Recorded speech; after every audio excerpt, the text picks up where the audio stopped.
Bueno, Carlos, mire esta pregunta. Dice, ¿cuáles son los evangelios sinópticos y por qué son sinópticos? Son los evangelios sinópticos Mateo, Marcos y Lucas. Esos son los evangelios sinópticos. ¿Por qué son? Bueno, porque cada uno de ellos muestra a Jesús en un rol diferente. ¿Ya? O sea, cada evangelista muestra a Jesús de una manera diferente. Me explico. Cuando lees el Evangelio de San Mateo, encuentras que el evangelista busca generar conciencia al pueblo judío de que Jesús es el rey. Y por eso usted va a encontrar en ese evangelio más lo que Jesús dijo que lo que hizo. Vas a encontrar las reformas de la ley. Vas a encontrar las parábolas del reino. Todo está enfocado en el personaje que bajo la figura de rey tiene la potestad de reformar, de decir, de corregir.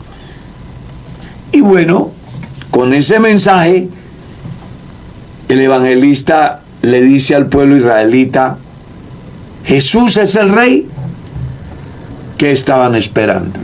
E incluso comienza diciendo, libro de la genealogía de Jesucristo, hijo de David, hijo de Abraham, es decir, el Jesús que les presento es el heredero al trono de David y es la promesa de Dios hecha a Abraham. Por eso se llama el evangelio dirigido a los judíos, donde se presenta a Jesús como rey. Marcos, a diferencia de San Mateo, no presenta ninguna genealogía. La razón, porque a nadie le interesa la genealogía de un siervo, de un esclavo.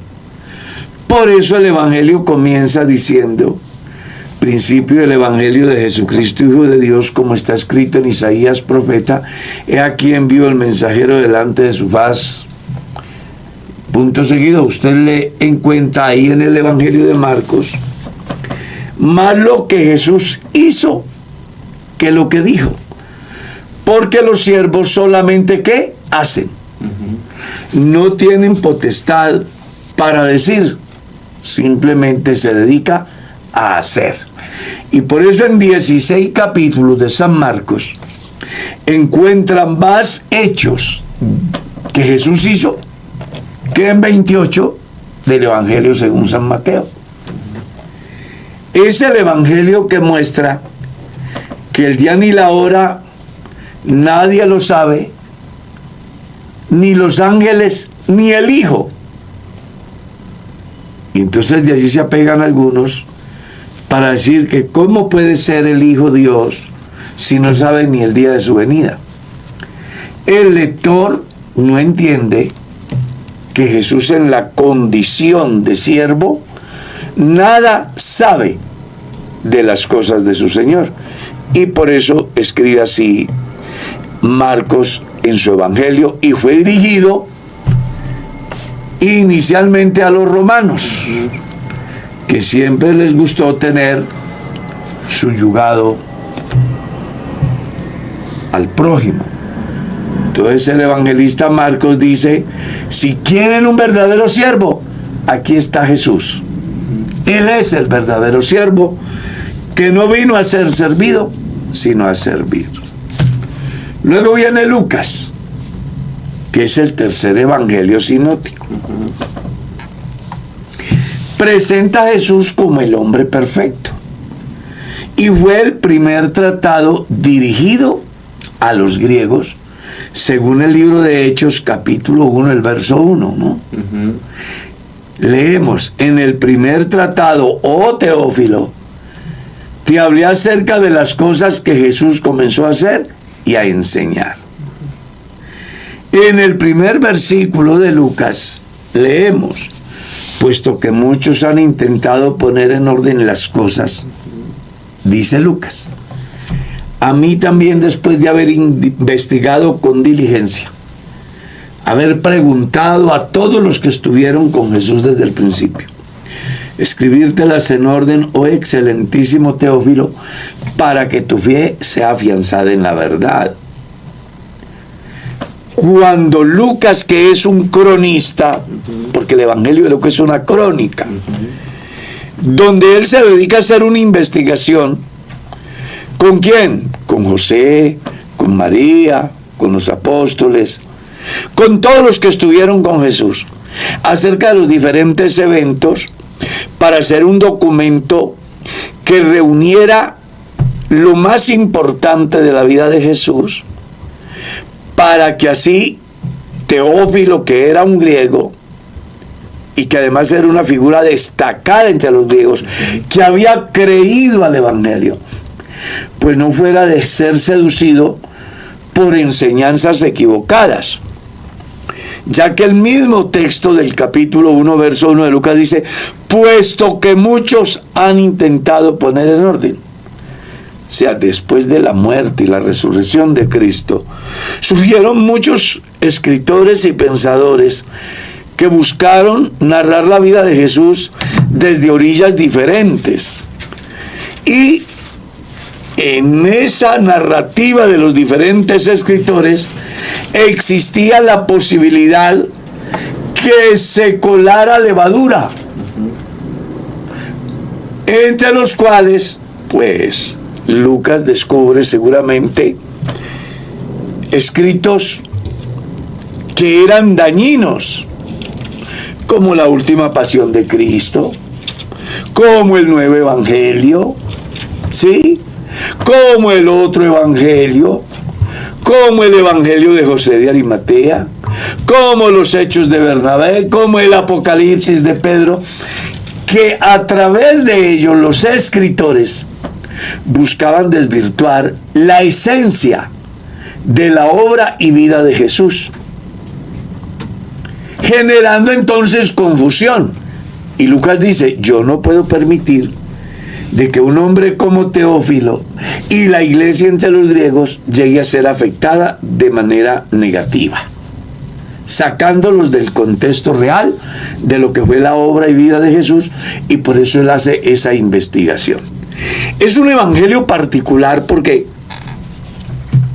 muestra la genealogía de Jesús de manera descendente, no ascendente. La diferencia que hay entre la genealogía de Mateo es que es ascendente, porque Jesús es el heredero al trono y viene de atrás hacia adelante. Lucas no. Lucas comienza de Jesús hacia atrás hasta llegar a Adán, hijo de Dios, descendente, la descendencia de Jesús. Es el único evangelio que menciona el proceso de la vida de Jesús en todos sus aspectos.